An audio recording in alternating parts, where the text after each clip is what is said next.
এবার ঈদে নতুন টাকা ছাড়েনি বাংলাদেশ ব্যাংক, তাই ফুটপাতে নতুন টাকা বিক্রি হচ্ছে চড়া মূল্যে। 10 ও 20 টাকার এক বান্ডেল কিনতে বাড়তি গুনতে হচ্ছে 500 টাকা পর্যন্ত।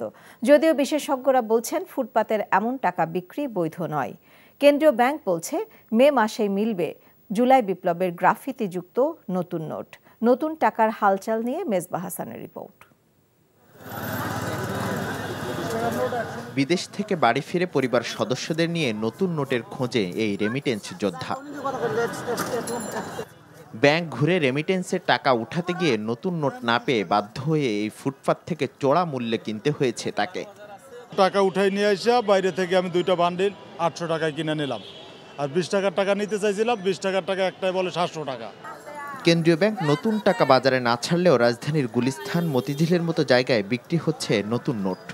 সেখানে 10 টাকার একটি নতুন নোট পেতে খরচ হচ্ছে 15 টাকা, আর প্রতিটি 20 টাকার নোটের জন্য 5 টাকা করে বাড়তি গুনতে হচ্ছে। 750 টাকা অনেক, গতবার তো আরো কম ছিল, গতবার ছিল 200 টাকার মতো ছিল। একই দামে কিনা না, আমরা তো বেশি দিয়ে কিনে আনছি। আমরা এগুলো ঢাকার বাড়ি থেকে লোক এসে বিক্রি করে যায়। ব্যাংকের লোকজন? আমরা তো আর বেশিরভাগ চিনি এখানে থাকি, এখানকার লোকজন।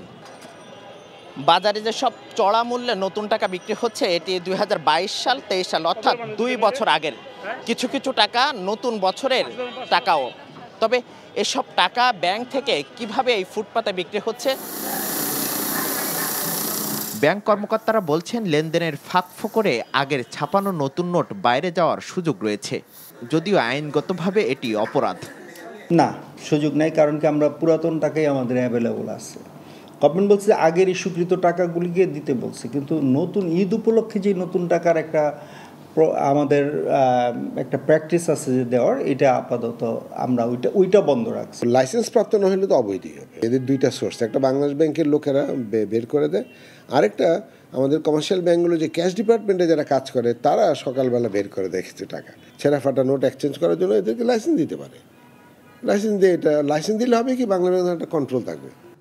আর বাংলাদেশ ব্যাংকের মুখপাত্র বলছেন মাস 2-এর মধ্যে আসবে নতুন নোট, তখন সমস্যার সমাধান হবে। আমাদের কোনো স্টাফের সহযোগিতায় যদি সত্যি সত্যি এই নোট বাইরে যেয়ে থাকে, সেটা অবশ্যই দুঃখজনক। মে মাসের মধ্যে বা শেষের মধ্যে আশা করছি এই নতুন ডিজাইনের বিভিন্ন ডিনোমিনেশনের নোট পর্যায়ক্রমে বাজারে আসবে। জুলাই বিপ্লবকে ধারণ করে নতুন নকশার নোটে গ্রাহকদের জন্য চমক থাকবে বলে জানান তিনি। সব কিছু যদি আগে উন্মুক্ত হয়ে যায় তবে সেই মজাটা থাকে না। এই কারণে মেজবা হাসান, এনটিভি নিউজ, ঢাকা।